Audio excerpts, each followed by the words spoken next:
I have the mics and stuff, so. Yeah. Do I put this on? Yeah, I'm just gonna like clip it here. I feel professional, Yeah, even though I'm filming on the iPhone. Hey, iPhones are fucking insane nowadays. I mean, that looks like a cool setup. Yeah, just clip it to your shirt.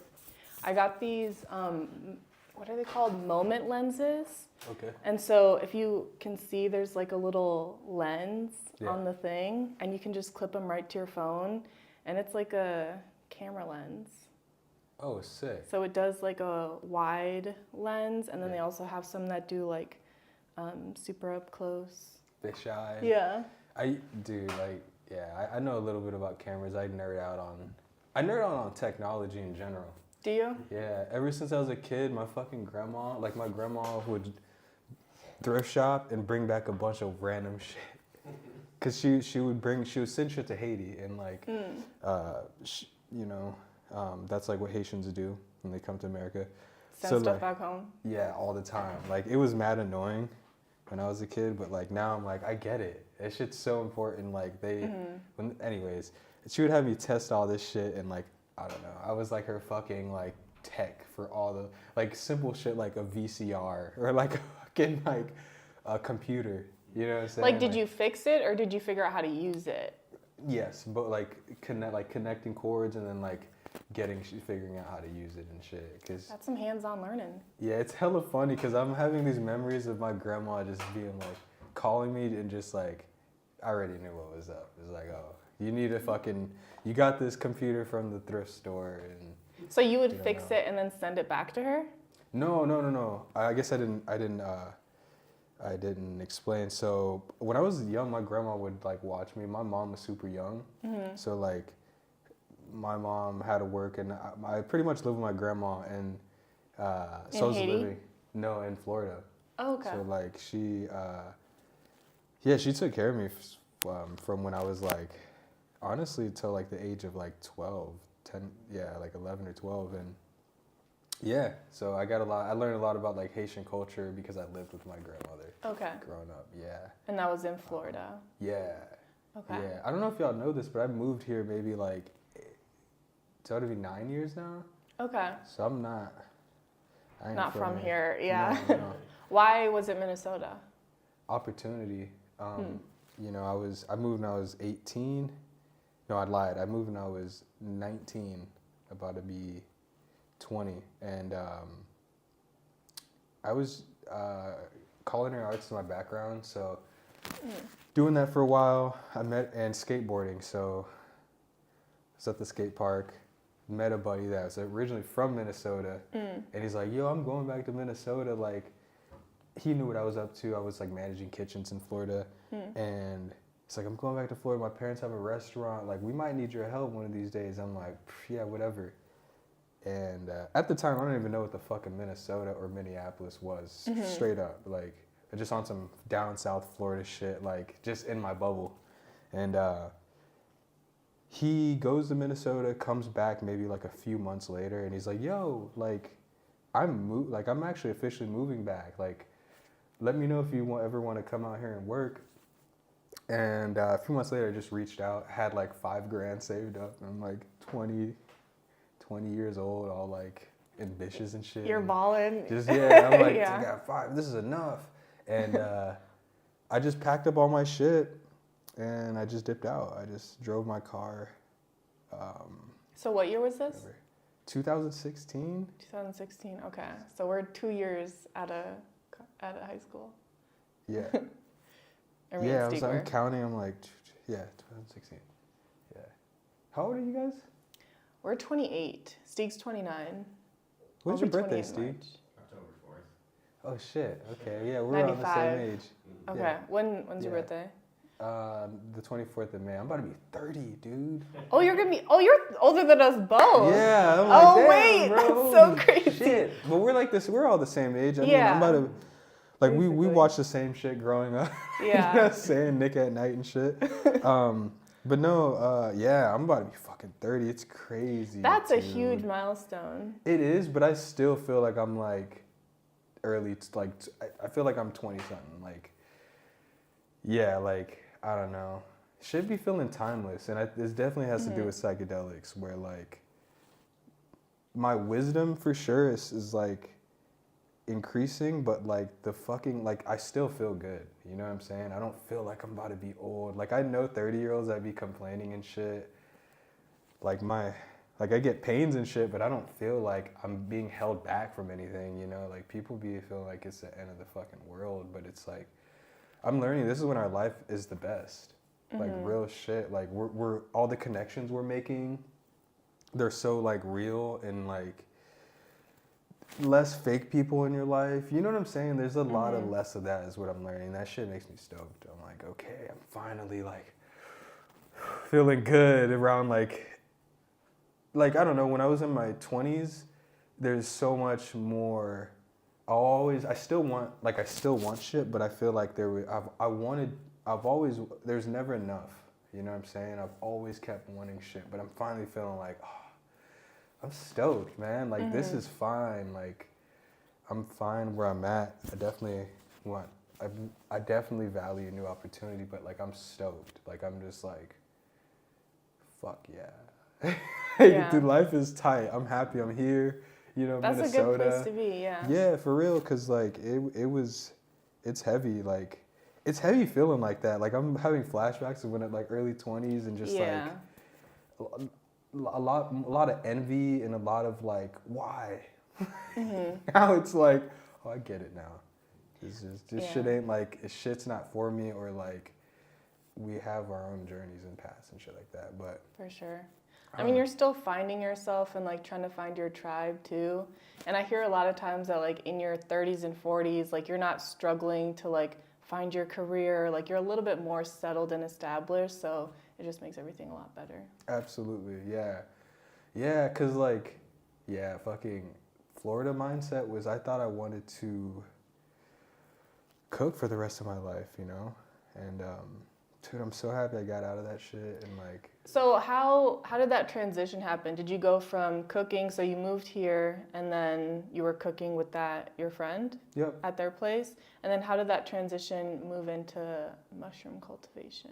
Yeah, no, it transitions like fucking spot on. So like in Florida, right off the jump, like mushrooms are everywhere, right? So growing up as a kid, you'd see like amanitas and like death caps in like the grass, like in the front yard. Or do you have a Kleenex or something? I feel like my nose is... You might have to... Is there a Kleenex in there? Or paper towel or whatever works. Oh, you know what? Yes, thank you. Yeah, we're all good, Steve. Thank you. Appreciate it, bro. But no, it transitions really well. Oh yeah, I was going back in the day. So like in Florida, mushrooms grow everywhere, right? So, you know, I would see like amanitas and death caps in fucking like the grass. I was gonna say my house, but I never lived in a house. I was like raised in apartments my whole fucking life. So like, you go out to the apartment complex, you see mushrooms and shit. So it's always kind of been around. And I've had a couple psychedelic experiences, but we could talk about that later. When I was 16, that kind of got me intrigued to mushrooms. And so culinary arts, you know, I've learned about food and mushrooms were a part of it. It was always like it was always white button mushrooms. It was never like gourmet mushrooms. So kind of knew a little bit about mushrooms and cooking with them and whatnot. And it wasn't until I moved to Minnesota, I'm working at this restaurant. At the time, it was called the Mad Cappers in Stillwater, Minnesota. In Stillwater, okay. Yeah, so that's where I moved from Naples, Florida to Stillwater, Minnesota. And, you know, mushrooms are popping off here as well, but there are a bunch of gourmet mushrooms that we don't have in Florida. And at the time, I was getting back into cultivating when I first moved to Minnesota, like just cultivating for myself, like, you know, from like just straight up for myself on some health shit, in the closet, like the feds are gonna kick my door down type shit, like super scared, growing like 2 grow bags. You know? Yeah. Did you grow in Florida too? Yes. Or did you just start here? Okay. Yes. So you had some experience, you know, Yeah, there. a little bit. I had a mentor that like put me on and like picking mushrooms in cow pastures and shit. So like not really thinking anything of it, like not really knowing like how special they were. Cubensis were actually the first mushrooms I knew how to identify, but without knowing there were gourmet mushrooms at all. And I had a mentor, so I knew about how to cultivate in a bag, small batches and whatnot, or smaller batches. And it wasn't until I moved to Minnesota, working at this saloon, happened to be morel season. And I'm telling my buddy, like, hey, dude, I got these magic mushrooms. You should try some. Here you go. And he's like, you ever heard of morels? Like, and his capitalistic mindset was like, dude, people pay a lot of this money for these. Like, without being like, these shits are super bomb or whatever. And I don't know. So I didn't know anything about that. So in my mind, I'm like, whoa, they got these mushrooms out here that are like worth hella money. Let me do a little research. And they grow around here? Okay, let me just see what's up.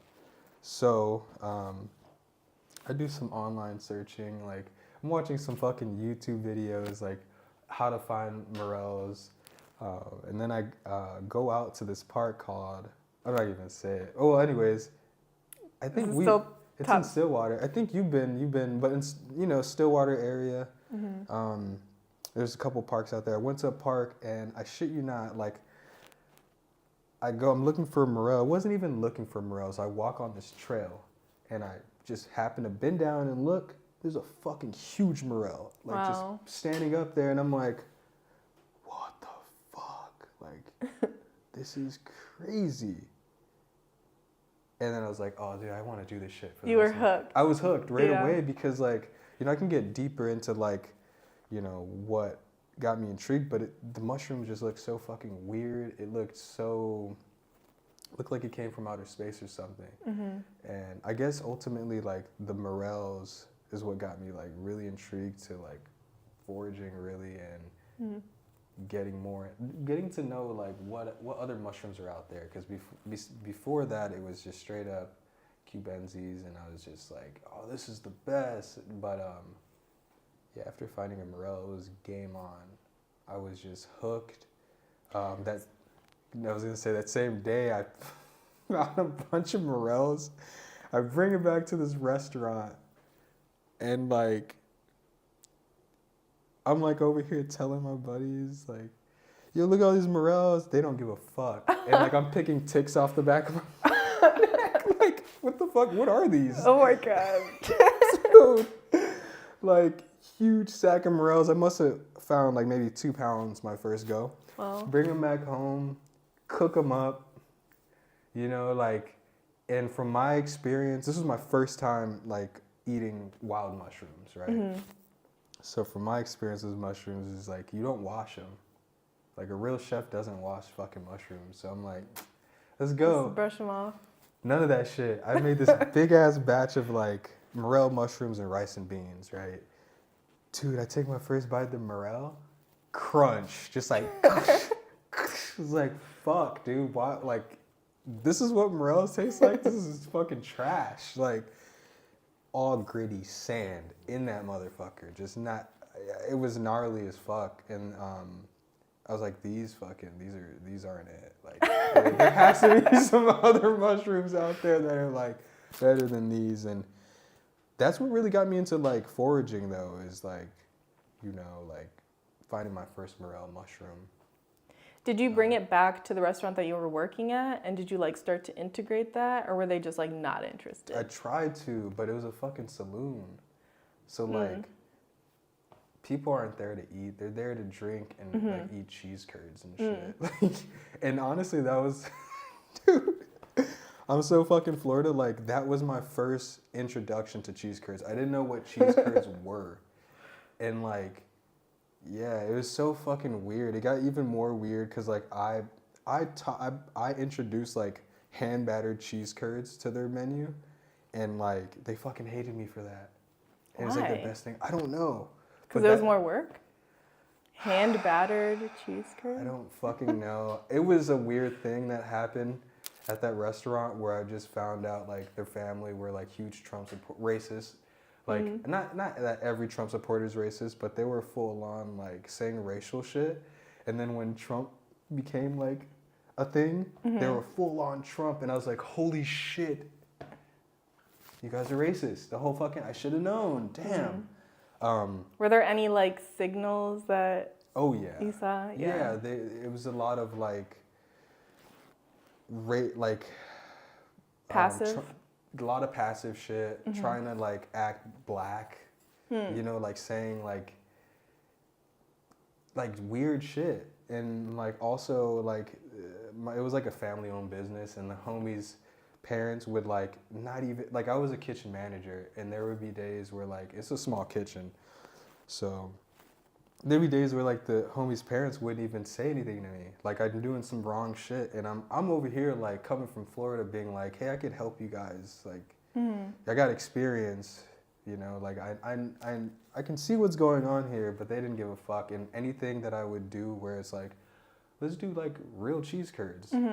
They liked it, but they didn't like that I was coming with like new ideas, and they had like someone there that was working for 15 years and he fucking didn't like me. So and they loved him. So whatever he said, you know, it was just this weird dynamic. So I ended up going across the fucking river and finding the best restaurant that I've ever worked at in my fucking life, and it's called Brick's Neapolitan Pizza. Okay, is that where you guys always go? Yeah, like that made me love cooking again, because that having that experience in Stillwater was like, I was destroyed. I was like devastated. I had like people hiding my chef knife and shit. Like I was like, this is whack. Like you guys, I mean, it's bullying. Yeah, they were. Yeah. And at the time too, I'm coming in as this like 21-year-old working with people like 30 years old and 40-year-olds. You're not from here, and so they're looking at me like, who the fuck is this big shot? You know, whatever the fuck that is. And I'm just like, dude, I'm just trying to pay rent, bro, and like trying to like better my life. Because in Florida, I was robbing people, I was fucking home invasions, I was doing all this Florida man shit, whereas like, I'm not trying to sit here and explain to people, but it's like, damn, bro, like, we're just trying to eat. And like, they didn't understand that. And so, it was hard. I was like, fuck that. Yeah. Did that affect your perception on like people in Minnesota? And like, did you have any worries about like Minnesota being super white?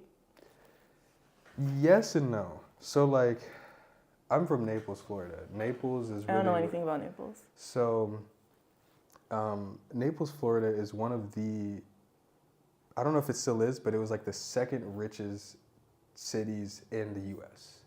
So like Minnesotans actually go, wealthy Minnesotans go there to snowbird. And so it made sense how I met my skate buddy, because it was like he was going there to snowbird, not understanding that. And I have nothing against rich people. Like, fuck, I hope to be rich one day. I'm rich in soul and shit like that, but like wealthy where rich it's like spirit. Yeah, you know what I'm saying? So salute to everyone who got money, because that's gonna be me one day. It's gonna be all of us. We're gonna be wealthy and being able to live. But I've been around rich people my whole life, and so like, and it wasn't that. The transition was pretty smooth.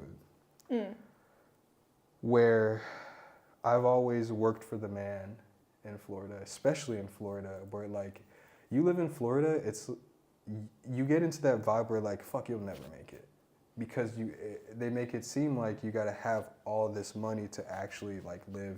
And for the most part, that's kind of what it is in Florida. Like, you need like a 1-bedroom studio is gonna be $1,000 chilling. So it's like a high cost of living. High cost of living, low pay. Minimum wage is fucking insane. It's still like, it's not even $15. It's like 12, but rent's insane.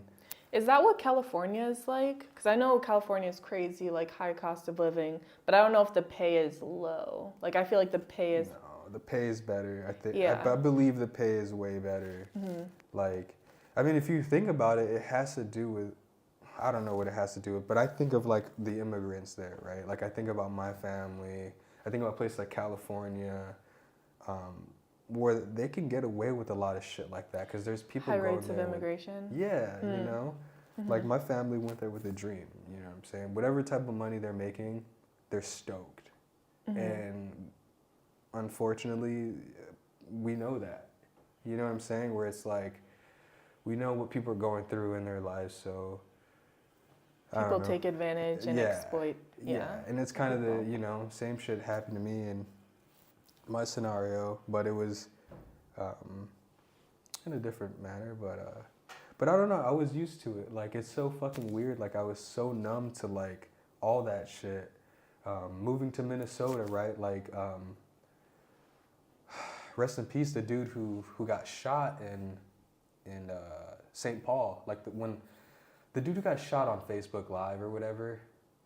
Philando? Yeah, rest in peace. But like, coming from Florida, right? Like that was the first big thing to happen in Minnesota for me coming from Florida. So this shit's on the news, right? And me being a Floridian, I'm like, oh shit, another black dude got shot. Like, oh, like.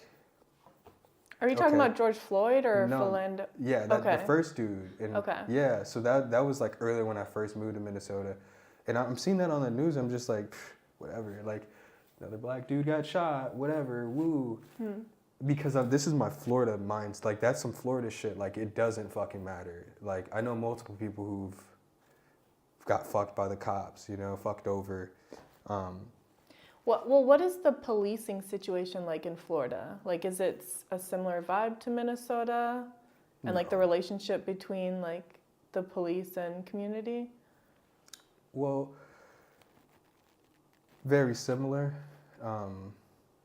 in the sense of like, all cops know they have fucking power, and like, there's always gonna be some weird cops. I can't say all cops are bad, but like, there's always gonna be some weird cop taking advantage of their power.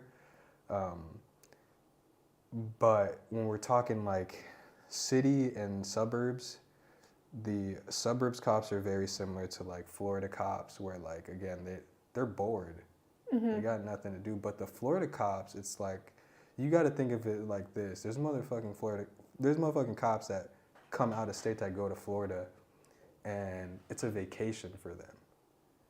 So you take a cop from Minnesota going to Florida, they're like, this is plush, dude. Like, this is chill.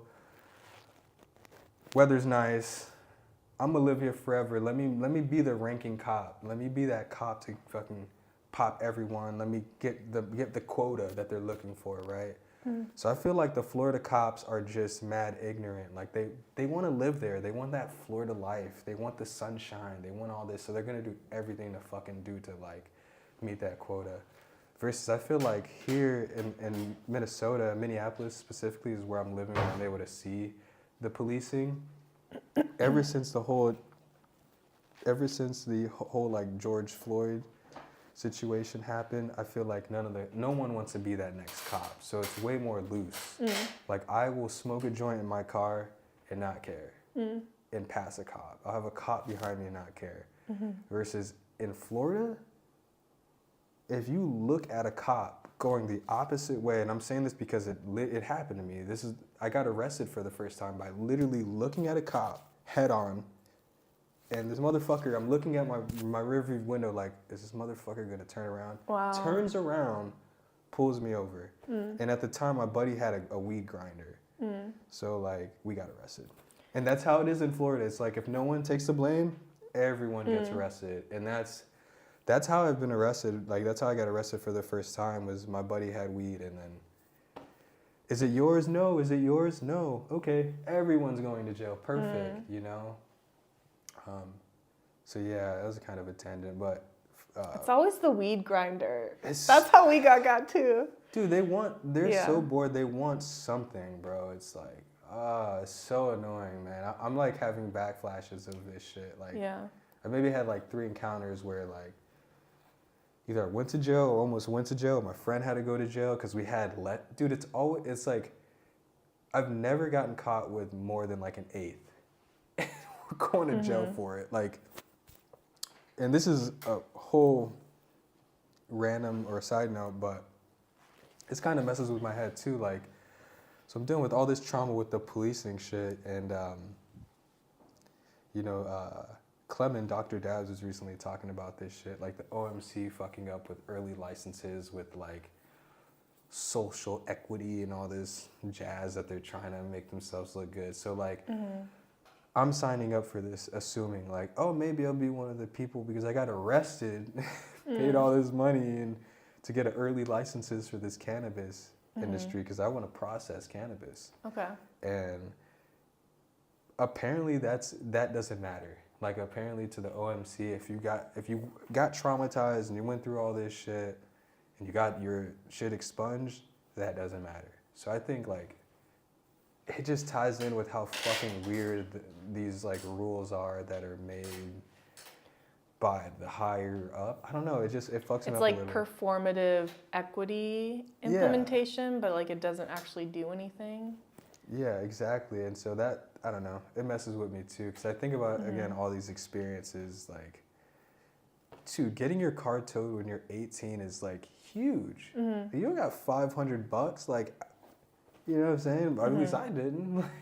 I was mad poor and shit. Like, dude, it was hard to get that car. And, but yeah. So Florida cops are gnarly. I feel thankful to be in Minneapolis, though, 1,000%. And so I've definitely, you know, grown to learn to respect cops a lot more. Because they're good cops, you know, they're good people out there. It wasn't, a lot of these cops, too, it has to do with money, just like us. We're just trying to pay shit. And a lot of that shit's built in. It's rooted into their family. And so, yeah, there are like generations of people that are like in that industry, and it's a family thing. It is what it is, and honestly, shit, my neighborhood's popping off, and I wish I had a cop just sitting there, because like on watch. Shit, at least something, or like, I don't know. But I'm so pro like citizen policing. Like if we could ever do that, that would I be saw rad. some stuff online to where it's like positions for peace officers, and they're like a mediary between like I think it was specifically for the homeless encampments, and they have like these representatives that are not necessarily a cop, but they like are in between the people and cops and kind of mediate. And I was like, oh, that's an idea. Yeah, I mean something, because like I could imagine.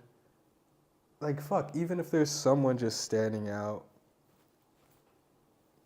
consistently, it would kind of shake some people up. Even if they weren't a cop, even if they were a drug dealer, like, you know, they see someone walking around with a fucking shirt that says Minneapolis citizen policing, they'll probably think about it like, fucking, we're kind of being watchers. I don't know.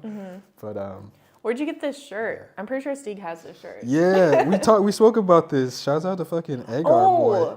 Yeah, Stieg Did you get that when we were in Oakland? No, I fucked up and didn't. But I had a chance to redeem myself in Oklahoma maybe a few months ago. Okay. The Oklahoma Expo. I'm just kidding. It was the Mushroom Fest or whatever. But it felt like an expo. Like everyone's just selling shit. Okay. Like no one was. Oklahoma. Like, I've never been to Oklahoma. It's so fucking weird. Really? It's weird. Do they have an accent? It's weird. Oklahoma. No. I feel like they should have like some sort of accent.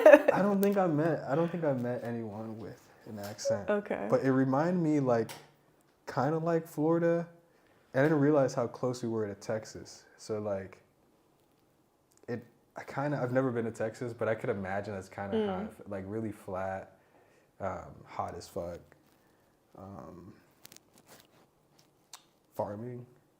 Yeah, I've been to Lubbock, Texas when I was like in middle school, but I don't remember too much. It was a desert.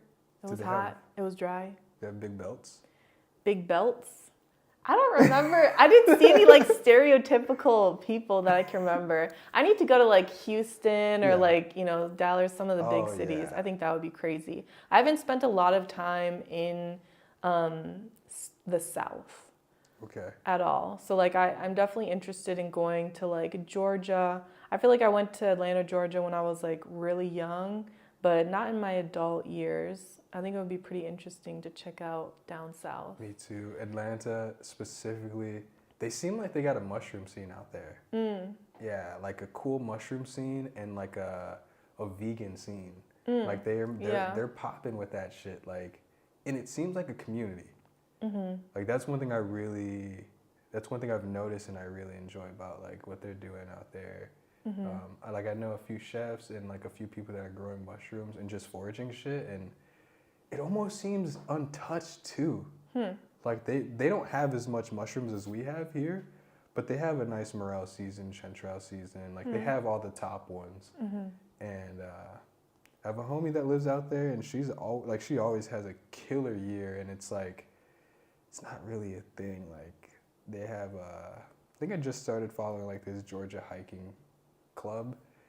And I hope to reconnect with them at some point and like maybe kind of see what it's about. But I've been itching to go out there. And honestly, Atlanta is somewhere I haven't been intrigued or interested in going to. But after I met this chef dude, I'm like, whoa, could be a thing. Also like New Orleans. Word. Yeah, I feel like that's been coming up a lot, New Orleans. Yeah. I don't know if I'd be interested in like Mardi Gras, really. Yeah. Like everyone's like, go during Mardi Gras. I'm like, I don't know. Right. But I think of like fucking jambalaya or like red beans and rice. Yeah. That's what I think about when I and they have a big like witch Haitian voodoo culture too. So I feel like I know that's in Haitian culture. So I don't know if they have like a big Haitian community there. Do you know? They probably do. I'm not too sure. I know they have like a Creole, like their Creole's different from like Haitian Creole. So that makes sense. It always confuses me when they're like Creole, like, whatever that means. I think like Creole in like New Orleans is like a culture or something versus like versus Haiti is like a language, and it just fucks me up a lot. I'm like, oh. Does that mean like New Orleans has like Haitian ties or something? I don't know. Interesting. But I do know they're big on like the magic too. Like that's yeah. Yeah. So I could see there being like a psychedelic scene out there. Oh yeah. I mean, fuck. It's like, where isn't there a psychedelic scene nowadays? Like this shit's becoming popular. People are. How do you feel about that? Like how things, and especially with cultivation, is kind of like shifting. Yeah. I used to feel some way, but now it's like sick. It's the coolest shit ever. Because the more I think about it is like, if we get more people to grow mushrooms, then it kind of gets rid of that centralizing like aspect where like we're going to have to rely on one person or one major company growing all these mushrooms. But if we're all able to grow mushrooms, we'll be able to like support ourselves, and then also on some like I was gonna say scientific, but just on some fun shit. It's like now we're able to share genetics and preserve genetics. This has already happened to me multiple times where like I've offered some of my liquid cultures to some grow shops and shit, and then I mess around and I'm cultivating all this other stuff and lose that culture. And I'm like, thank you guys. I'm going to buy this culture back from you. And thanks for holding it. So like stuff like that happens in the community when you have more people growing and just being involved with it. So I think it's badass. Like, you know, especially when we're talking like gourmet ones and shit like that. Like there are so many mushrooms that we haven't grown yet and to discover. So I think it's ultimately, it's really cool. But I guess I used to feel some way though, because like it meant so much to me. It felt so personal, you know?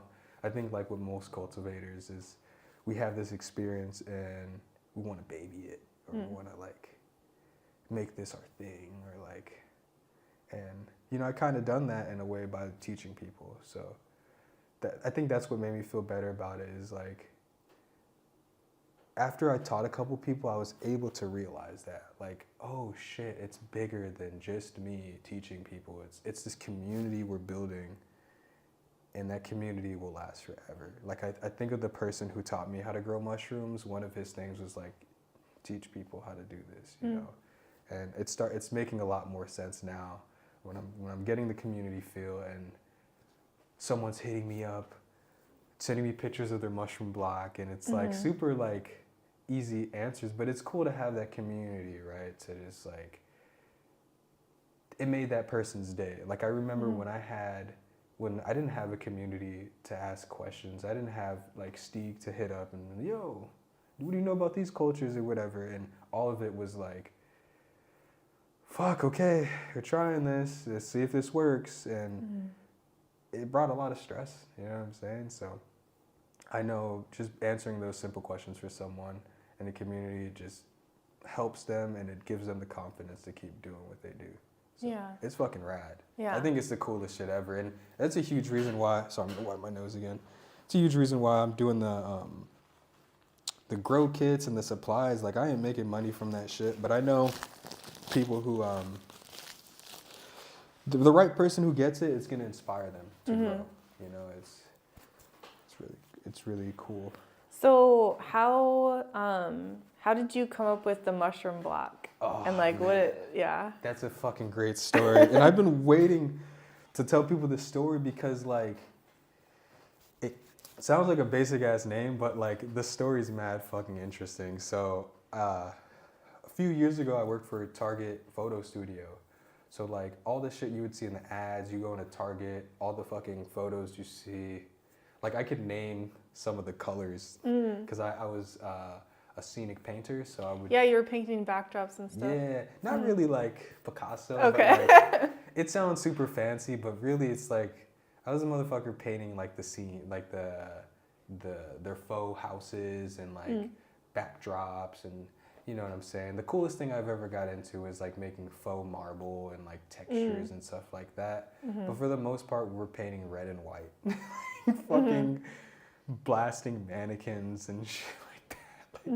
It was super interesting. I met a bunch of great people there, and you know, I was already cultivating mushrooms, so I was actually dosing people at Target, and like your coworkers. Yeah, like yo, here, take these mushrooms. Like, you're in the fucking Target portal right now. You need to get out this bubble. Like, this job's cool, but this ain't. Cause like you go in that motherfucker, there's people like. Dude, I pull up in my fucking, like, minivan, like, halfway breaking down. There's people with fucking Teslas, Porsches, all these crazy-ass cars and shit, and, like, this is their life, bro. They lose that Target job, they're gonna fucking kill themselves. I'm joking. They're not gonna do that, but you know what I'm saying? You'd be concerned. You got a house, you got a Porsche. All it takes is Target not to like you and all that, Scott. You better find a job that's gonna pay you good, like just as good, or you got money saved or cryptocurrency, something. Like, anyways, I'm with these high-end people, so I'm like, yo, you need mushrooms, So once I gave mushrooms to one person, people started hearing about it, and they're like, yo, Tony, you got any mushrooms? I'm like, yeah, I got you. You know, here you go, and just hooking people up. Like, I wasn't even charging people. And I just want to make sure this is for sure recording. Okay. Sweet. Imagine though, like. No, that's good. That's smart. One thing I would check too is the mic shit, because I know I recorded something before with someone, and we did this whole thing, and then the audio was just the trash. audio. Oh gosh. And I was just like, whatever, it's fine. Like, I'm not tripping. Yeah, I've done that before. I've forgotten to press record, and I'm just like, oh shit. So I'm like triple checking this time. Good practice run. That's what we'll call it if it isn't recorded. Fuck it. But yeah, so I'm working at Target, and I'm like, damn, I don't want these people to think I'm just growing cubes. Like, you know, I grow other shit too. Like, I'm growing lion's mane, but it's all just for it's all me personally. I'm just growing this shit and, like, you know, eating it. So I decided to make some lion's mane grow kits, and this is the time where they're finding out all this new information about lion's mane. It's good for your brain, good for your health. I'm just like, this shit just tastes good. And I thought it'd be a good idea to make these lion's mane grow kits and just start hooking people up. So I started giving people these lion's mane grow kits, people that I was working with, and we had like a cafeteria section. So every once in a while, I'll just drop like a kit there, and they would like disappear. Like people were interested, and so that got me fired up. So I kept doing that. And there was one time, so you got to think of it like this Target photo studio. It's like a warehouse, and these managers have their placing or whatever. It's a pretty open warehouse, so everyone's there. One of the project managers walks up to me, and he's like, "Hey, Tony, I was wondering if I can get one of those bags of shrooms from you, just like out and about in front of everyone." And I'm like, "You mean a mushroom block?" Yeah. Yeah, bro, I got you with a mushroom block for sure. I'll bring one of those mushroom blocks in tomorrow for you. You got a lion's mane? You want a lion's mane or oyster? Okay, I got you. I'll bring in that mushroom block. So then that's when it stuck to me. I was like, oh, fuck. It's like the mushroom block. I like that. But it all came about because this dude tried to like, it felt like at the time it's throw me under the bus. Like, you got those bags of shroom? Like the bags of shrooms you brought in for everyone. I'm like, yeah, bro, I got some mushroom blocks for you. Don't worry. That's a really good story. It was super, I love that. it was goofy as shit, but Yeah. it stuck with me. And I was like, dude, and then the Instagram came about. I was just like, okay, like, this is a great fucking Instagram name.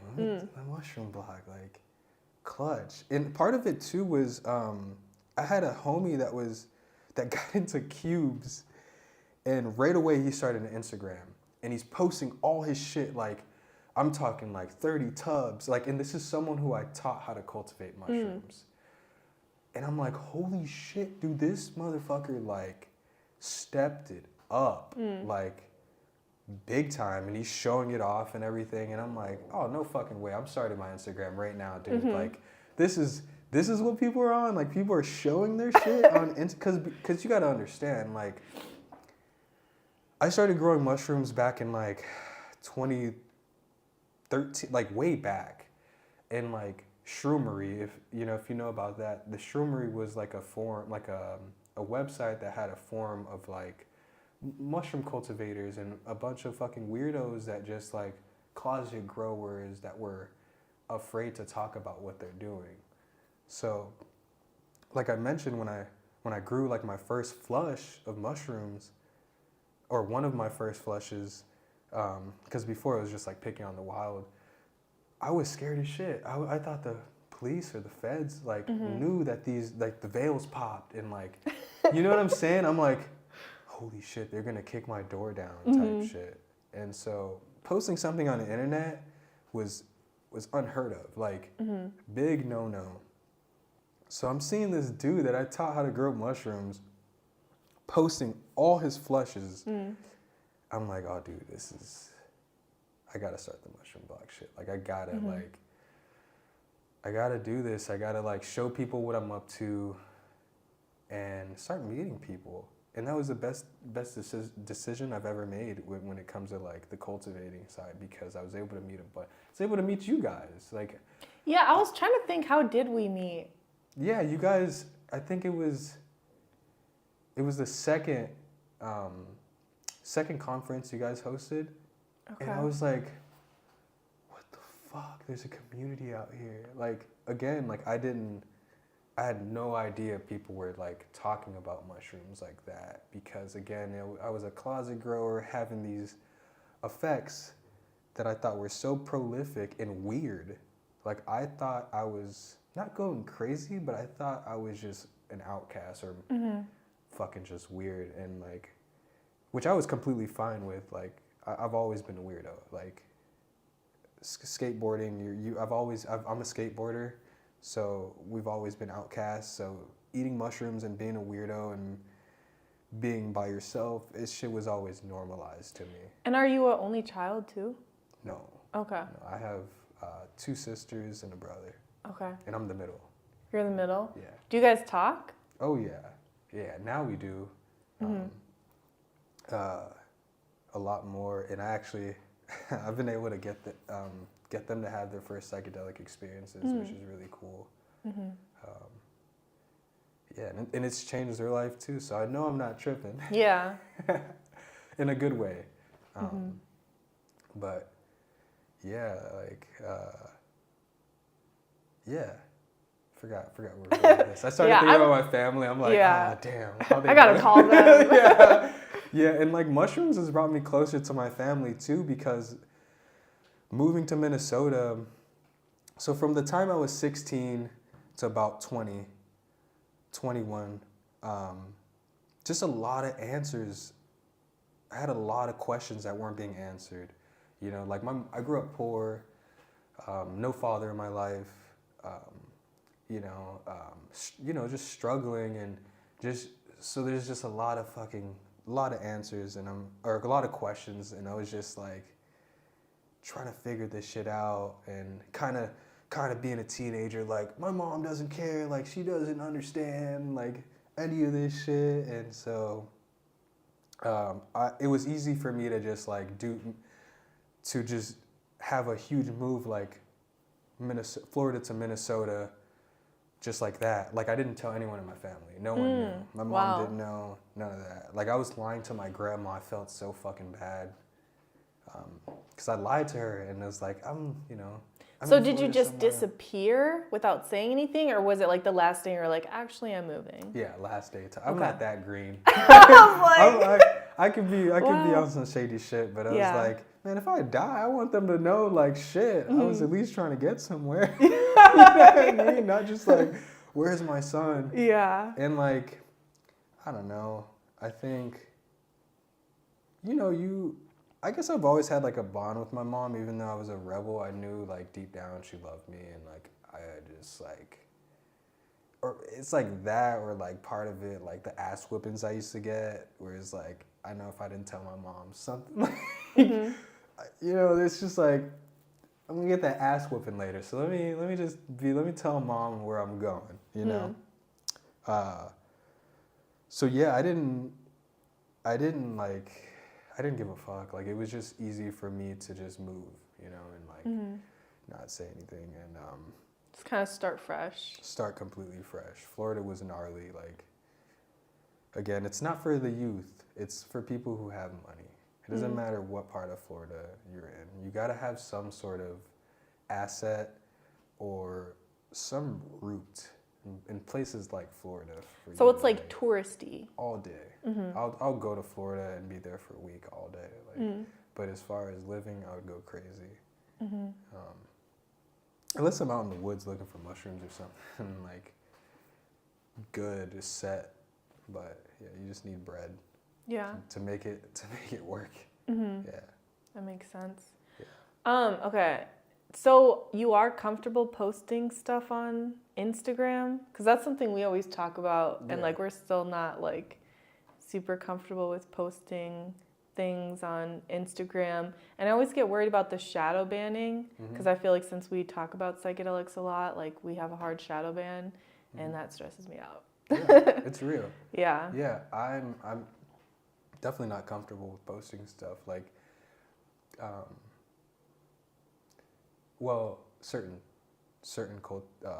certain grows or certain things in general. There's a lot of things I want to post that I know you can get blackballed or shadow banned. It's happened to me already,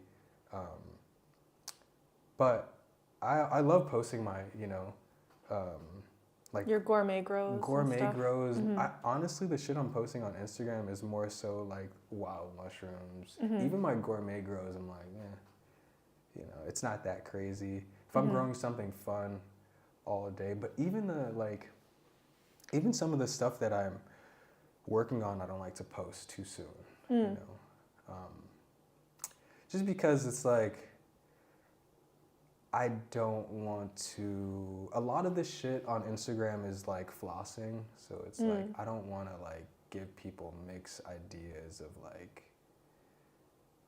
I don't know, this is what I'm doing, or like, cause I'm just I ain't shit. Like I'm just a mushroom grower. I really just love mushrooms and everything comes with it. But like I'm not doing anything that crazy besides growing weird stuff. And you're not trying to like show off. You're just trying to like share. Yeah. You know, sometimes it's fun though, like to show off something I grow, but it doesn't feel good. It doesn't feel good at all because it's not like I'm sharing the cultures or like, you know, just offering shit. So I think it's a balance of, I have this balance of showing my grows or posting things in general. As far as shadow banning goes, that shit's real. There was a time where I literally just like, I was posting a story and I mentioned mushrooms. It wasn't psychoactive. I never post psychoactive mushrooms on Instagram. Actually, I do. I do. I do, but it's like, you can't tell. Like, it's, a lot of people don't understand a lot of these gourmet mushrooms look psychoactive, vice versa. So like if one that looks similar, then I'm gonna post it because it's like, you know, a lot of these mushrooms you really can't tell. So you keep it vague. Yeah, I'm not gonna be like, look at my tub. As much as I want to show off some of my flushes, I'm like, I no. Yeah. Maybe if I find the right platform, I'll maybe do that. But it's so scary nowadays. Like the meta shit is so scary. It's all connected. Like I'm afraid to use certain apps because it's connected to meta. Like, you know, it's just, and it's not like I'm doing anything crazy, but it's the sense of privacy and like, it just feels weird where it's like, okay, I'm texting someone something and then like I'm getting these ads. You get the ad. It's crazy. It just fucks with me a little bit. And you know, that's the only thing that kind of bugs me. Yeah, I'm a part of this POC psychedelic collective, and the founder, Ifateo, just did a workshop or like a lecture on shadow banning and just like how to have like a healthy social media site and stuff like that. So definitely something to look into, just to like know what to be cautious of, because yeah, I'm not super well versed in that. Yeah, I love that. That's so fucking interesting because I've actually been thinking about a post, like posting something on the mushroom block and asking people's suggestions for like how not to get shadow banned and what got you shadow banned. Because so my experience with shadow banning is, again, I just posted some like a gourmet mushroom and wrote mushrooms and it wouldn't let me post it. So this is what would happen is I would try to post it and it would instantly kick me off the app. And I don't know if that's part of it. Is that shadow ban? Is that what it happened to me? Okay. So then I'm like, whoa, am I getting shadow banned? Do it again. Mushrooms. Kick me off. And then I would post something else. It would work. And then I'd go back, try to do the mushrooms. Kick me off. It's like, this is some AI. Like, how do they know? Shit. My prediction is that there are keywords. Like, a lot of this shit is being, like, we're transitioning into an AI world, right? And I think they're just putting in keywords that, like, if you put in, it's a big no-no. And it's fucked up. Like, think about that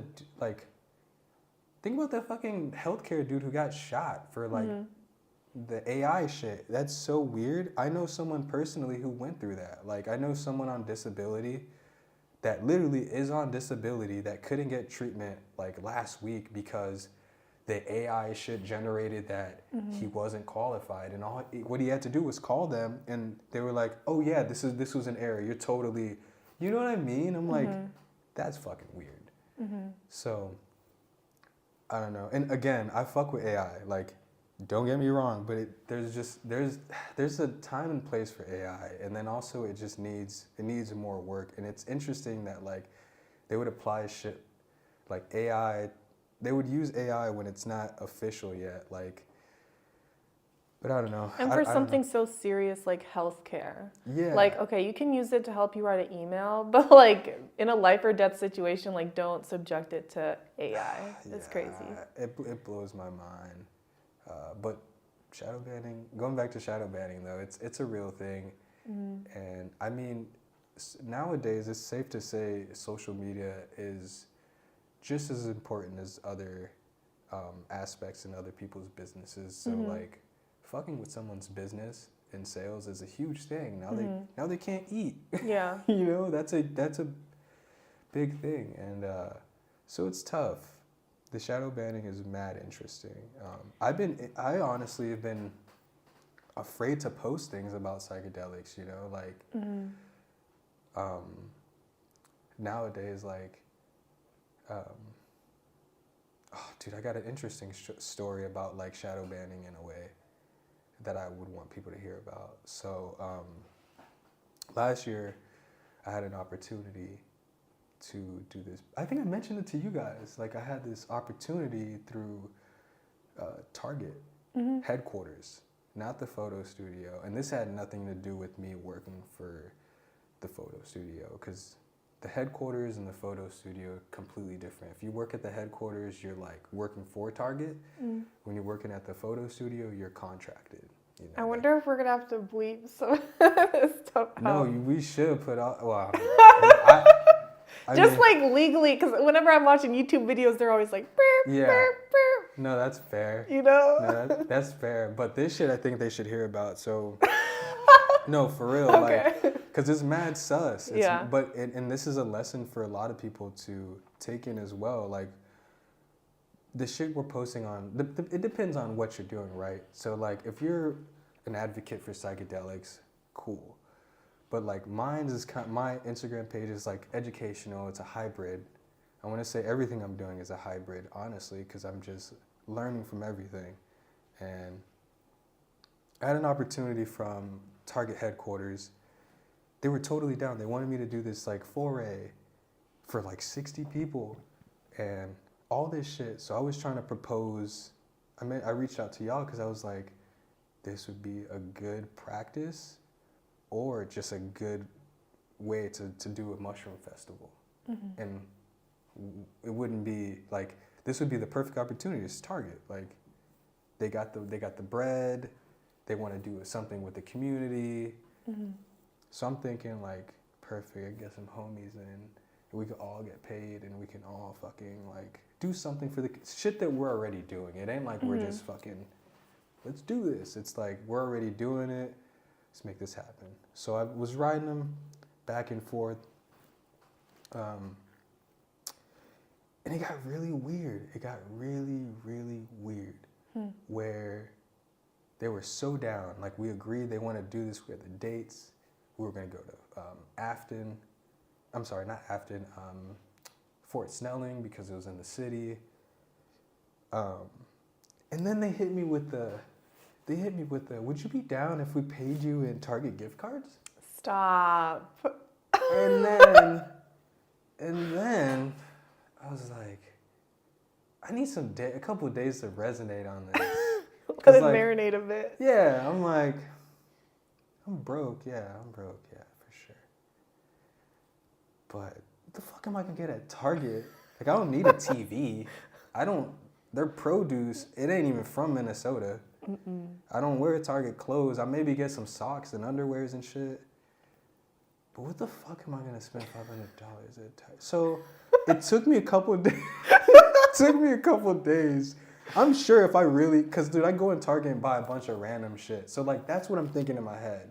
Like, yeah, maybe I'll get a cutting board and What can I buy? Start your shopping list. Tupperware. It's like, Yeah. I don't know. I'm not gonna lie. Right off the muscle, I was like, "Fuck, how many totes could I get? It's $500, right? I could use this." And I'm trying to like work with them. Like, this is, and then also I'm like, "Fuck the money. I can build a community, 60 people. I can have some growth. I have merch. Like, I have stuff I could offer to them if they're interested, and maybe find that balance." So I'm marinating a few days. Must have been like 3 days. And I don't have a manager. I don't have, people checking my emails and doing all this shit. And I suck at them. I'm sure y'all know, like, it'll take me a little while. If y'all really want something done, call me. Let's talk on the phone. We'll get that shit done today. Versus texting, emailing. It's just not me. And hopefully down the line, I'll have a manager. That's what I'm manifesting. Or I could get my girlfriend on board and maybe have her manage. Yeah. But I'm not trying to force her on anything. And I love that balance because, like, she understands, like, listen, that's your thing. If you need help, you ask me. Like, and that's what I'm realizing. Like, can you do this? Help me, please. Thank you. I love you. But gave it a couple days to get back to them because the $500 shit, it fucked me up. You know, it's like I would assume 60 people. That's a lot of people. What event are you gonna do? 60 people, $500. What's 500 divided by 60? I need to know per person. Thank you. That's crazy. What are you gonna get them a McDonald's meal? Maybe. So like that, it took me a while to like figure that out in my head. And like again, this is me. I'm not working for anyone. Like I haven't been working for someone for like over 6 months, and it's all new to me. And I'm just like, okay, this is part of having your own business. You gotta do this shit. Like you gotta. So it's just taking me time to realize this. They hit me up on like day 4 because I didn't respond. Mm-hmm. And they were like, ooh, sorry, we decided that this isn't gonna work out because we checked on your Instagram and you went to the Oakland Psychedelic Conference, and so that's a risk for our company. Wow. So we're gonna have to cut this off. And so that was that. I was like, you guys are funny. And get this, I can't make this shit up. A week later, I'm downtown walking, and as you guys know, the headquarters is downtown Minneapolis. Mm-hmm. Downtown walking, I look at the headquarters. What do these motherfuckers have? A fucking psychedelic, like image. It's clearly psychedelic. If you don't think the shit they had was psychedelic, you're out of your mind. It's like trippy images moving around their shit, and I'm like, oh my god, you guys, dude, like posers. So like. Interesting. It really bugged me a lot, and like I fuck with Target, but like that rubbed me the wrong way. Where it's like, you guys, man, you try to pay me nothing. You literally try to pay yourself. Like if you think about it, they're giving me a card to go back to them. Yeah. Like you're trying to pay yourself to get me to do a foray that didn't even make sense, and then you're gonna have like psychedelic image wrapping around your whole headquarters for the night. Like it didn't get any more backwards than that. But they didn't like the fact that I went to a conference that I wasn't even a part of. That's the crazy thing. Like you went to an event. Yep. Yeah. A completely legal event. And they turned down the full rate, but it was like a blessing in disguise, if you will, because I didn't want to fucking do that anyways. Like I didn't want to do it by myself. I would love to do a foray for a group of people. I would love to. But the fact that they try to make me push my limits and then not come correct with my worth, it kind of messed with my head because it showed me like, okay, these big people, it was a reminder, like these big companies, even if they got all this money, they will still take advantage of you. They do shit like that. It's like the most stereotypical stuff, too, that you just like read about. And then it happens to you as a small business, and you're like, wow. It's insane. Yeah. But what I got out of that, shouts out to Target, because I take everything for experiences, man. I can't I'm not going to sit here and be like, man, whatever. Because I've been still hosting forays and workshops, so it didn't stop me at all. But what I got out of it, they inspired me to build a website. You know, because at the time I didn't have a website, and so my image was my Instagram. Right. So I made the website, and that was like, shouts out because of Target. Yeah, catalyst to the website. Absolutely. Perfect. Absolutely, and that opened up more opportunities too. So yeah. So it was just mad interesting though. I was like, damn man, I worked for y'all. They didn't know that either. Or like, I was down. I was like so pro Target. Like Target's the best. Because coming from Florida, it was just Walmart. No Targets? Or just not a lot of them? Walmart dominant. Yeah, so like, excuse me. Maybe one Target where I'm from. Wow. And maybe like fucking 20 Walmarts. It was like that. Mm. Yeah. Interesting. It was really interesting. Okay, I also want to hear about cultivating in Africa. Yeah. And like how that came to be and like what that experience was like. Yeah. Is there a restroom I could use? Yeah. Sorry, I gotta Do- pee. go I'm for like, it. where is it I'll at? do a little pause. Yeah. So yeah. Thank you. My bad. No worries. But I can grab your mic. Oh, sweet.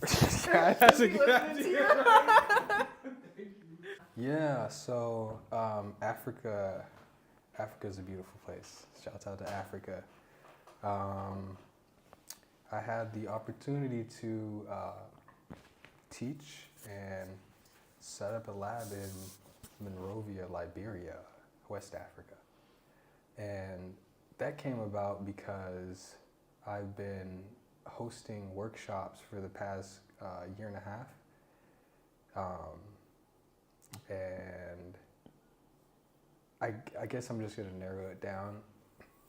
I've been doing the workshop thing, and there was just one time, I'm trying to think how to say this. So, hosting this workshop, no one shows up, right? Mm. The person who I'm hosting the workshop at, the space I'm hosting the workshop at, they're like, yeah, no one showed up, whatever. No one signed up. And I'm like, cool. I'm still going to pull up because I know, like, not everyone's buying tickets online. Mm-hmm. Long story short, I pull up and there are two people that happen to come to this workshop. Mm-hmm. And I teach them just like the basics on how to cultivate mushrooms. Long story short, one of these people were telling me all this stuff, like, you know, like, what about the pressure cooker and things that were like, questions that were like, okay, you've dabbled into cultivating before. So this person is asking questions and shit. And I'm like, okay, you know a little bit about mushrooms. After the workshop, this person was like, would you ever be interested in growing mushrooms in Africa? So nonchalant. Yeah. And I'm like, yeah, I would do that. That sounds tight. Like, and I'm just narrowing this story down just so we're not here all day. Mm-hmm. And I'm like, I would do that for free. Like, let's go. Like, Africa? Like, I've never been out the country. And, like, also, this seems right. This seems like this aligns to what I'm doing, you know, teaching people how to cultivate mushrooms, especially a place like Africa where they're going through a lot of shit. So it just seemed like it aligned.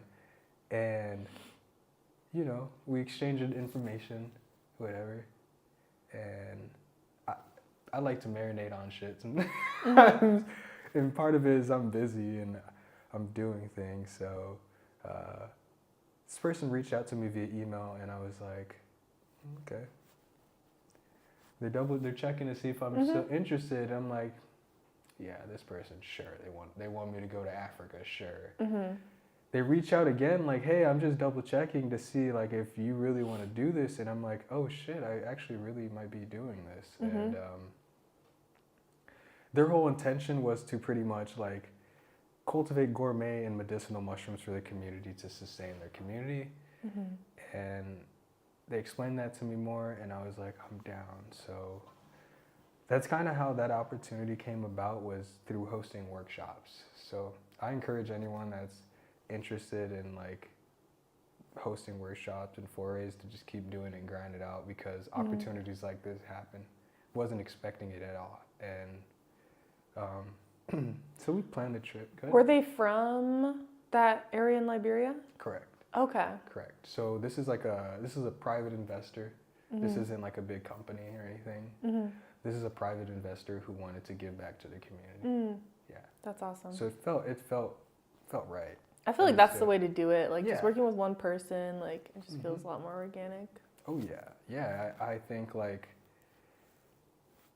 it was I feel really thankful to have an experience like that with a private company or a smaller company. Less expectations. You know, there isn't. It's more of the decentralized feel. versus like their intentions and reasons why they wanted to cultivate were aligned. It wasn't like they're trying to fucking take over Liberia with mushrooms. Yeah. Like that, I would have been like, I might know someone that could help, you know, instead of like being a part of that. So we planned this trip, and we're planning for months, and it's really happening. So I'm getting all my like shit situated. I'm getting shots to go to Liberia. Watching videos, and there isn't much information on Monrovia, Liberia. Like you search it up, you can't just go on an Instagram hashtag and find a bunch of shit, which is what I did eventually, and I ended up connecting with some real people out there. But like you can't find much information, let alone mushroom information in Liberia in general. So I had no idea what I was getting myself into at all. Like I'm getting my shots, and they're like showing me these videos of what not to do in another country and all this shit, and telling me about malaria and telling me about all these diseases that would happen if, you know, X, Y, If you Z. drink the water or something. Yeah, drink the water, get bit by a mosquito, eat the food. I did all that shit. Besides, Don't eat. Don't go outside. Yeah, like what? Yeah, it's mad weird. I did all that besides get bit by a mosquito. And so I'm kind of building up this image in my head. And fucking Vice. Vice has a documentary 12 years ago. It's like 8 to 12 years ago. Y'all should search this up. General Butt Naked, West Africa. This dude was like a cannibal. He had a cannibal gang. So like I'm over here trying to prepare myself for Liberia, West Africa, and I'm in bed, blankets, high as a kite, watching this General Butt Naked talk about like his past, and now he's a church man. Like it was blowing my mind. So in my head, I'm like, I'm going to fucking Liberia By yourself. by myself. Someone's gonna snatch me up, probably General Butt Naked. What the fuck am I really doing? So like the first week before I was gonna, like the week prior to like going to Africa, I'm literally like, I'm gonna die. This is it. This is it. I'm content with what I did here in the States. People are gonna remember me, like they know what I'm up to. Saying your goodbyes. Fuck it, I'm dead. This is it. This is what it takes to make money in the United States. Like, fuck it. I'm all in. So, we're officially going to Africa, dude. We flew there with the fucking flow hood.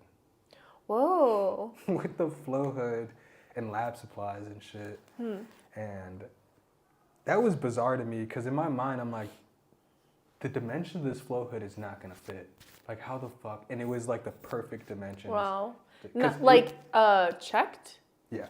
Okay. Yeah, it was actually FFU, so a filter fan unit. Okay. So they're like, it's like the size of this table, but it's pretty big. Like literally it's about this size. And it's pretty big. And I was like, damn, something's gonna go wrong. But we made it there fine. How long was the to flight? Africa. The flight was about 15 hours. We stopped in Europe. Okay. Thought about getting Belgian chocolate, but I didn't. But it was mad chill. I didn't know on those long flights they feed you a bunch of weird shit. Like they feed you shit that will keep you full. Like pasta and like, that's it. Pasta. It's like the best moment on a plane is like when the dinner comes I'm around. not gonna lie, but the last meal I was like, I never thought in my life I'd pass on a meal, but I was like, What was it? It was like a pasta dish, but it was like I already had it. And you're vegan, right? Yeah, vegetarian. Vegetarian, okay. So I'll eat cheese and shit. So I didn't give a fuck. But like, it was more so like, it was just like too much cheese. And I was farting and shit. Like, dude. On the plane, it's all concealed in there. And I'm thinking about everyone else farting. I'm like, bro, I can't be the only one. Dude, I've had a plane experience where I swear it was the person in front of me. There weren't a lot of people on this plane. And like I was laying down, I swear, like everyone, and then every time like the waft would come, like everyone would be like, like everyone would be like, we all know someone is fucking up this plane. And like I swear it was the person in front of me, and I like got up and like I was all pissed, and then I moved to another lane. I was like, and then the dude, it was like a dude and his kid, and then the guy was like, I'm like, I feel like it was the guy. He's like trying to blame his kid. I'm like, you know, that didn't come from a child. That's funny. I'm not gonna lie. What irritates me the most on airplanes is when motherfuckers are like hagging and coughing. Like I feel like I know what a COVID cough sounds like when it's like just full of phlegm and just like pain. You can feel the pain in that cough. Yeah. And that fucks me up so bad because I'm like, I don't want to say I'm full on germaphobe, but I guess like after you're working in front of a flow hood for a certain amount of years, and you see what lands on agar plates, and you see what grows after just, you can kind of imagine what, what shit looks like. You know what I'm saying? Yeah. Like I don't know. So when people do you wear a mask? Yes. Like when you're, okay. That flight I did, but like by like half the flight I'm like, fuck it. Like it's like, it is what it is. We're on a plane. If someone got it and your immune system's weak, you're catching it. I'm not that afraid of COVID like that, but I'm more annoyed of COVID. Like I like to feel good. I don't want to. It's an inconvenience. It's so inconvenient. Yeah. It's like, dude, if we're all gonna die. Like, it is what it is. If I die from COVID, whatever. But it's like, I like to breathe. It feels good to like breathe like this. Take a deep breath. You know, and like, the time I've had it, it was like both of my nose were like stuffed, and I'm breathing out my mouth, and that was weird. It's like uncomfortable. At that point, it's like, fucking kill me already. Like, you know, like this is not even fun. But yeah, so anyway, that was a whole tangent. But going back to Liberia, so we're flying into Liberia with all the supplies. We got in there, cool, you know, small ass airport. Everyone there is so fucking sweet. You get overwhelmed with help, right? Like everyone, if you just say hi, they know you're not from there. People will know your accent right away. We're talking like it's chilling, whatever.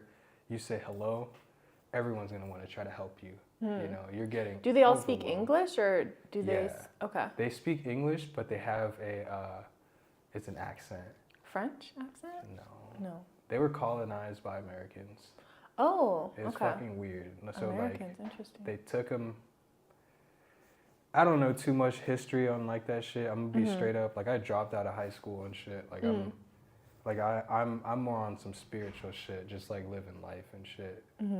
So like I'm not too deep in history, but I did some research, and like from what I'm aware of, you know, they took them away from Africa and brought them back with no resources, which is fucking weird to me. Like that's so weird because like when you go to Liberia, it makes so much sense. Like it's like what they did, it shows it. It shows it. Where like they're not getting help. No one's helping them. No one's like, there isn't, like you would think like there would be like a fucking building of like Americans or like some other country that has it on lock to like just be there to fucking either educate people, give resources, give jobs, or like, but there isn't. It's just, it's people going there to start shit because there's resources there. It isn't like people are going there to be like, we're gonna fucking teach people how to do this shit, and like that's all we're doing. You know, it's people are there to make money. Because, you know, there's gold there, there's coffee, there's a lot of resources there that they don't even know Is like valuable? is valuable. Because no one's teaching them. They don't know that, you know? And it's like, I don't know, like I think about us being taken away from America, traumatizing us for generations, and then we have kids and then bringing them back with like trauma and not knowing anything. It's just mad. And it just, that's what I feel like with Africa. Like a lot of their knowledge is lost and they just got to discover it again. That's what I strongly believe in Africa. It's just, it's there. Everyone in Africa are fucking wizards. They're all smart. They're gods. Whatever you want to call it, it's just lost. And it's sad as shit. Because when you go there to do something, you're like, dude, there's so much more that can be done. Like, sure, I went there to teach people how to cultivate mushrooms, but like, even now, like, there's not one day I don't think about Africa, like, damn, what could I do? Like, or like, what are they doing? You know? Because it's so different. Like, the things they worry about are completely different. The way they live, it's respect, you know? Like, they don't have shit, but they're still stoked. They're still stoked. They know and they're always grinding. They're grinding. That's one thing I fucking noticed out there that was so sick, was like, no one is out there talking about, give me change. Sure, they have people out there asking for money, but they don't have signs. They're literally walking with their mom or their parents or family member that's blind, being like, hey, can you give us some food or something? They're not like with the sign, like, you know what I'm saying? And on top of that, everyone there's selling shit. So like, everyone's broke, but everyone is, I don't want to say everyone's broke, but like, no one there's really balling like that. But if you go out on the streets, everyone's selling shit. They're not just sitting on their asses waiting. So that right there shows me like, bro, they just need jobs. It's not just, but like, if they had jobs, they would crush it. They would crush it, man. So do they have a strong like trade economy? And did you feel like the community was like very tight knit and like there was like a strong communal foundation? Definitely. Can I interject real quick? Yeah. Because I think your phone might die soon. Fuck. Is there a way that we can plug it in? I mean, it's annoying because like the microphones are plugged into like the plug-in thing. Is it really about to die? It just had the little 20% pop up. 20%. All That right. would be good. We'll see. Yeah. Yeah, We'll that would see. be good. Yeah. Thanks. Yeah, no, there's definitely huge community out there. As far as trades go, I think the people with the money really hold that down. So one thing I didn't know that was popular in Africa was rubber trees. So I love watching those videos.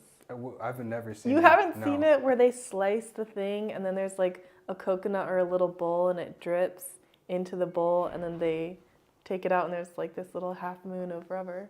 Whoa, no. It's pretty interesting. Okay, I gotta check that out. But Yeah. I had no idea what a rubber tree was until I went out there, and I don't know, like stuff like rubber trees and like the gold. Like, dude, like I was on a plane, right, with this dude that didn't look African, and he's talking to someone else, and he's talking about what he's doing, and he's like, yeah, we're going to Africa because we go there to mine gold. I'm like, bro, what? Wow. That's crazy. But no one in Africa Does talked that? about, yeah, Wow. no one. So it's, you know, it's all the trades, all the big trades are ran by people with money from what I've noticed and what I picked up. But if we're talking like, you know, like farmers markets, and they hold that down. In fact, that's what they rely on, depend on. They don't have many like no one there shops at the grocery stores. The grocery stores are for Americans or for foreign people, and they have foreign things in there for actually way more than what it costs here.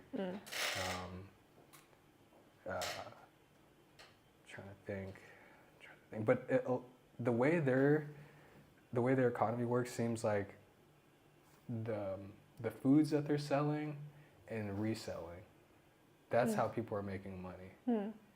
But there aren't many jobs where like the government are offering, or there aren't any stores or warehouse, anything like that. And if there are, they're ran by, again, people with money. So it's usually like an Arabian family in there running the grocery store, or like European. It's like the people there aren't, I don't know, they're not running that show. So you guys land, and then are you going to like a specific area, and then like what did it look like to actually like teach, and like who specifically were you teaching? Yeah. So we land. Part of the consulting was like figuring out what materials we're going to use, what's local, and you know how we're going to do that and whatnot. We cultivated in Monrovia, Liberia, which is the capital of Liberia, and I taught a group of 5 people that just came out of that just graduated. Actually, not high school; they just graduated college, and they were interested in growing mushrooms. Like I don't know too much about what their connection was with the person that hired me, but they were really fascinated.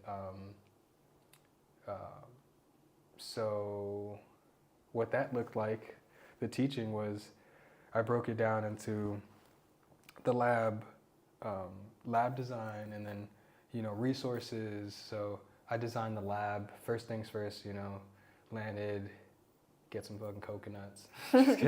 Just kidding. But go to the lab, kind of get a feel from it, Procreate, kind of drawing out on Procreate, getting everything in there. It's like the first couple of days. And then after that, I got the staff to go out to the market and go look for grain, because I didn't know what was out there. And while they were doing that, I was looking for substrate. And the cool thing about Africa is a lot of these street vendors will serve coconuts. They're like 10 cents. So they're bomb. You get fresh ass coconuts. Like they'll cut it in front of you, everything. But what they do is they just throw the husk on the ground. So my initial thought was like, we can just grow mushrooms on coconut husk, coconut fiber. But it was a whole process of like soaking, and there's a whole process of doing that. So that didn't work out. I ended up finding rubber tree sawdust, which is a popular tree there, and they're making a lot of furniture and utilizing it in many ways. So finding that was really easy. And they ended up coming back from the market and brought 3 different grains. It was brown rice, corn, and bulgur.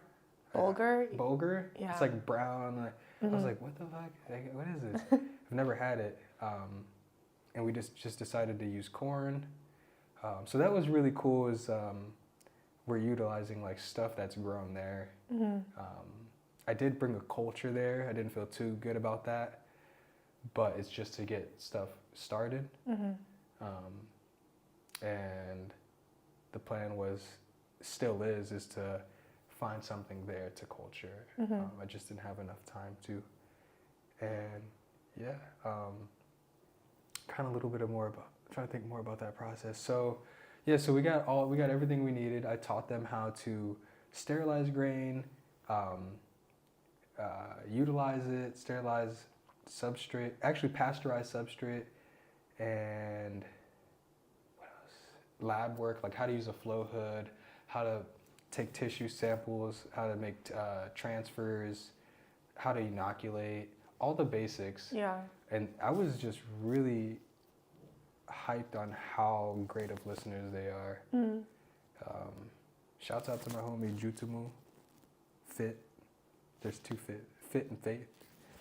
And yeah, so homie Jutumu is like the lab technician and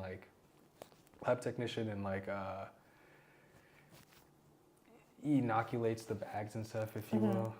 And then the other two women are responsible for like the grain production, and you know, one of them is a hybrid of a lab tech as well. But I kind of let them figure out, or I let them find out what they like to do the most. So that's how that worked out. Like the person who hired me wasn't like, this person's doing this, they're doing that. I was like, let's see what you guys like to do. Yeah. And that dude Jutumu, he's a fucking legend. This man is like down. He's like so down to do things, asking me questions, like asking me so many questions. And I'm like, okay, you're going to be doing this. This is fucking cool. And yeah, so we got the lab set up. Was able to find local materials, which felt really nice. What else? We're growing in this like house, so it isn't like all that crazy looking, but it's like a 2-bedroom house, and we're doing like a hybrid style. So like I know most people would assume I would do like super low tech, like cooking in barrels and all this shit, straw, all this crazy shit, but I taught them how to use a pressure cooker. I taught them how to I don't know, I felt like if they learn how to use equipment like that, it would be way more beneficial in their life in general. They could like use that canner to fucking can food or sterilize things. So it was a hybrid technique that I taught them that I thought was really essential just in life situations. Yeah, I like the idea of being able to like can your own food too. I feel like that's huge. Oh yeah, like, big time. Yeah. Yeah, that's something I'm trying to get into more, but We just did it this year for the first time. It was really fun. sick. Yeah. What'd you It's guys been can? awesome. So I did a lot of tomatoes, so a lot of crushed tomatoes, and then we did tomatillos for the first time this year. Ooh. So I make that green salsa ever since we had that at your place. Fuck yes. Yeah, I've been Yes. making that. So I did Fuck 3 yeah. big quarts of some green salsa. Yes. That Yeah. reminds me I gotta make some soon. Gotta make some. Fuck yeah. Yeah. That's sick. I've been wanting to do tomato sauce, like a pasta sauce, because I'm always buying that shit, but I don't have a good recipe. That's what's been holding me back. I'm like, it's gotta be good. Yeah. Gotta be legit. And a soup I want to do. Yeah. Yeah, I'm worried about like other vegetables and like meats because I know the canning process is different. Like you have to make sure the acidity is good and stuff. Oh, gotcha. So yeah, that's like a next tier. Gotcha. Yeah. All right. But yeah, so you got them all set up, and then what mushroom did they start with? Yeah.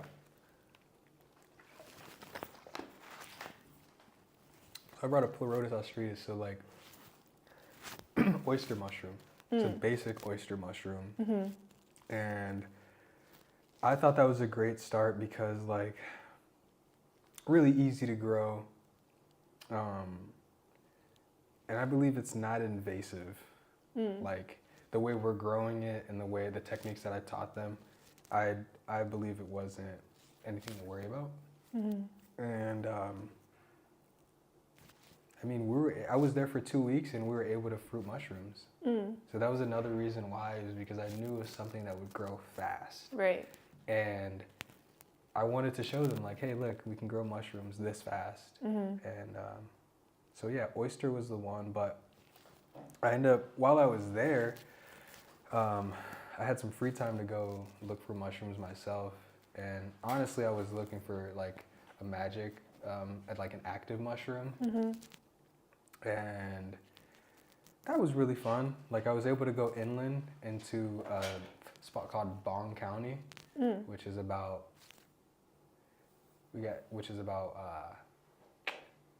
4 hours inland to Liberia. So I was able to go there and discover a few mushrooms, and I'm hoping to regrow those and kind of have something a little more sustainable for them. But part of it is getting some like DNA analysis and like barcoding first, so I can actually show them like, hey, this is exactly what we're growing.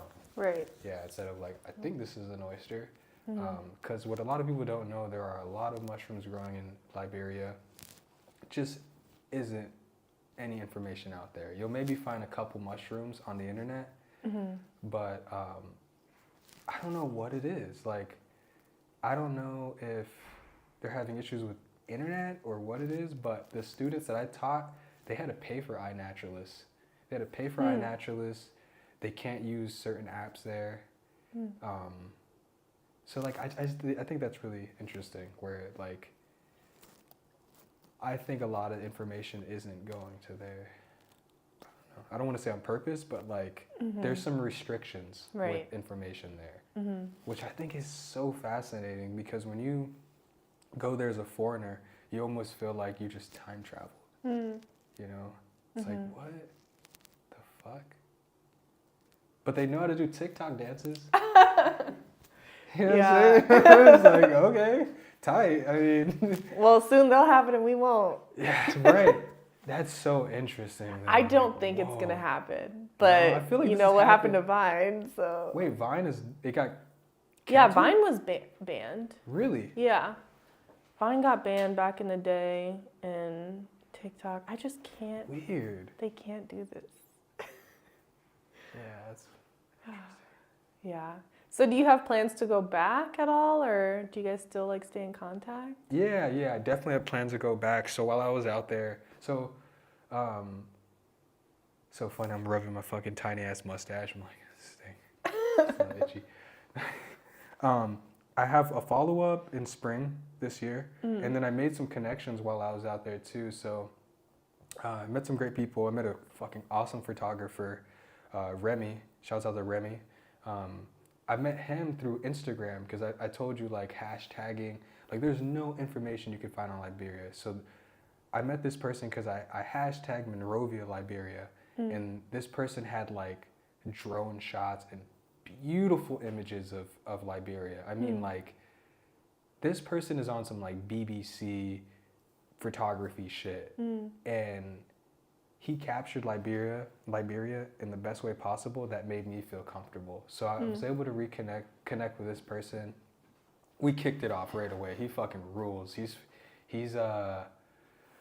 Lebanese and he has a whole story. He's fucking rad. And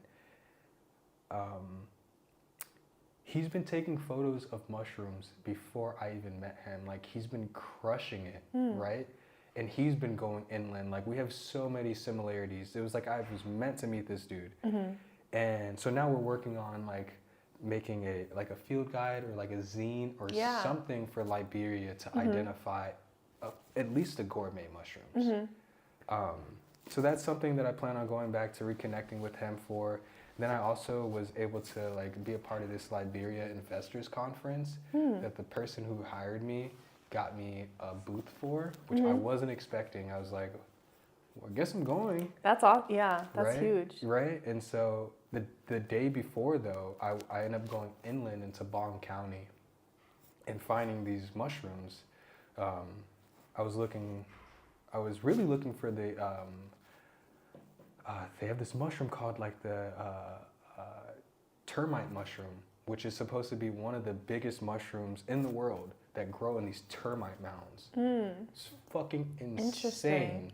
Like I got to show you all these photos because I found a termite mound and I was like, pull over.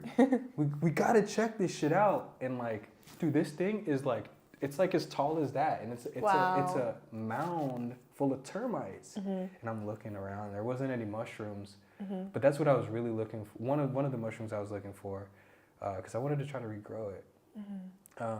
I think I found it, but it was too old. I have photos of it too. I would love to share with you. I have a bunch of photos I got to share. Went there, found some mushrooms, and I brought those mushrooms back to this conference. So I had a booth, and the fucking president was there. Wow. Dude, it was insane. A bunch of people. It's at this ministry. It's like their government building I was at. And so I was able to meet a bunch of cool people that want to do shit, and they want to do a conference. Like they want to do shit out there. Yeah. I was explaining to like the ministry of agriculture. Like I have his card in my wallet, and like he wants to do some shit there, and like I want to propose like creating a fungarium or something for them so they can identify and kind of preserve their cultures. So that's something that's some back burner shit. And then I met someone at a university that wants me to speak for them, you know, but it's still like back burner. Like I don't have a manager, so like it's hard for me to get fired up to like. Is it hard for you to like be organized? Yes. Okay. 1000%. Yeah. Like you know, as a cultivator, like I'm really nerding out on what I'm growing. I'm babying them. Like my mushrooms are calling me, and like it's not telling me to answer emails, you know. And, like for real though, like it's like that's how Stiga is. Like I don't want to do the business side of things. Like just. And like a part of me is like, you need to do this to make things happen, but the other part of me is like, but I gotta make this substrate and I gotta make this grain because if I don't do this, then like the mushrooms aren't growing. And so that's a huge part of it. But then also too, I'm big on like not timing, but like everything happens for a reason. You know, like I like to live like that, and I notice the best things happen like that. Like I don't want to force anything. Forcing shit just does not feel good. There's a lot of things that come with it. So timing, my mantra is timing is key. It's always been that, and it works for me. So I'm not in a rush with that, and like I wanna come correct. I don't wanna half-ass shit. And the biggest thing is I'm realizing is that I need a team. And I think a lot of people don't realize this when they start a business or start a project, is you need a team. And so that's what I'm trying to figure out too, and is like, if I go to the ministry with like this fungarium idea, it's like, I need to make sure Stieg is on deck, I need to make sure Courtney's on deck, I need to make sure my people are like, I'm saying, dude, it's like, it's gonna help generations to like, forever, bro. And I'm realizing this more because the cultivation side made me realize that. Like I've taught people, like going back to the beginning of the podcast, I mentioned, like I had a friend that did the Instagram thing that I taught how to grow mushrooms, and like seeing how he fucking took that to the next level, it blew my mind. I was like, bro, I've never even grown that much mushrooms. Like, but to know that I inspired you, like he's literally telling me, like, bro, you taught me how to grow these mushrooms, man. And it was like, holy shit, this is real. Like the shit that I'm telling people, it's like, it's really sticking with them. Like, and so I think if you do that to a place where it means more, oh my God, dude, it's next level.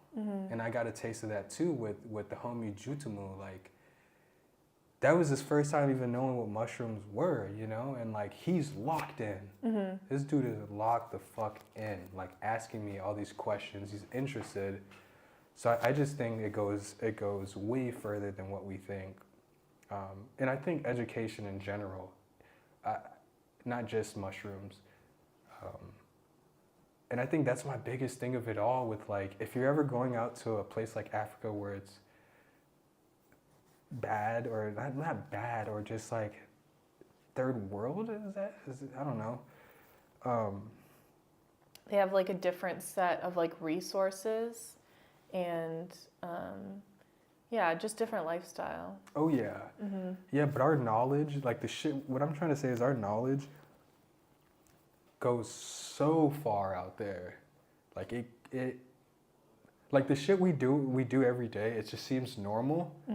But like it will really help them out. Like, and a lot of the young people there want to learn. Like they want to change their life. They're seeing what we're up to, and they're like, what?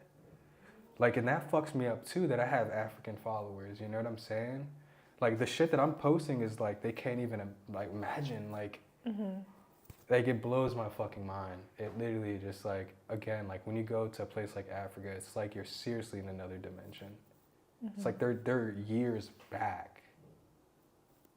It's insane.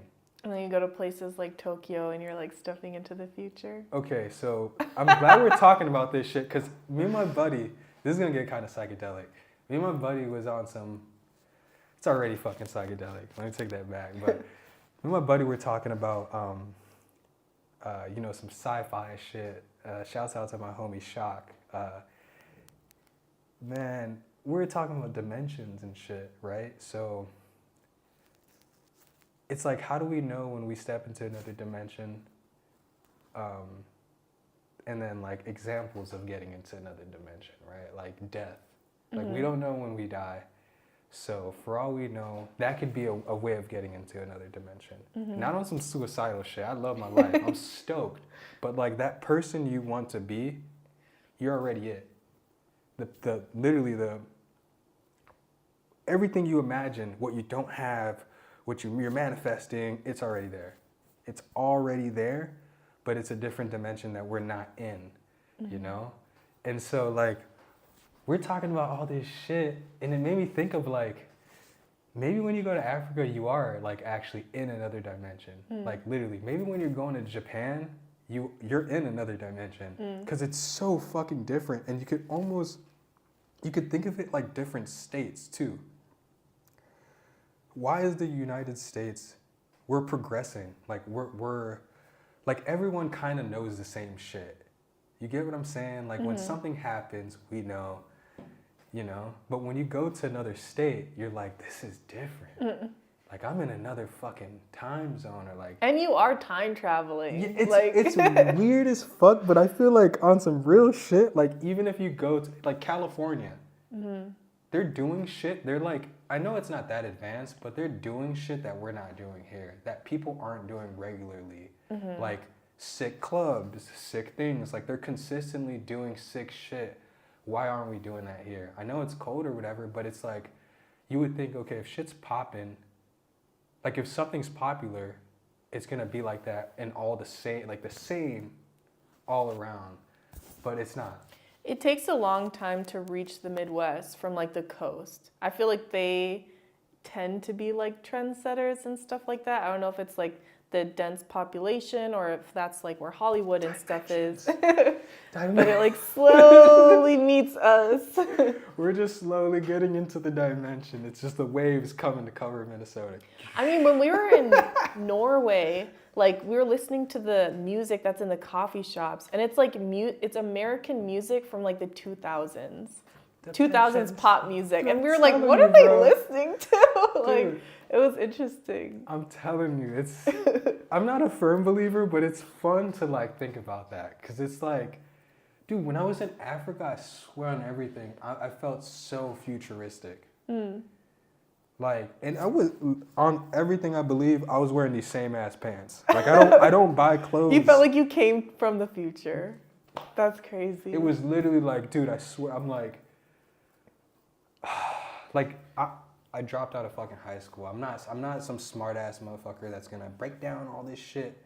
But like the shit I knew was like so over the heads of the people there. And it just like, it was like, again, I felt so futuristic. So futuristic, and so fucking weird, man. Speaking of the future, what are your like future goals? I know you talked about like stuff that is on the back burner with like the university and with Liberia and stuff like that, but like any other stuff that you're working towards? Yeah.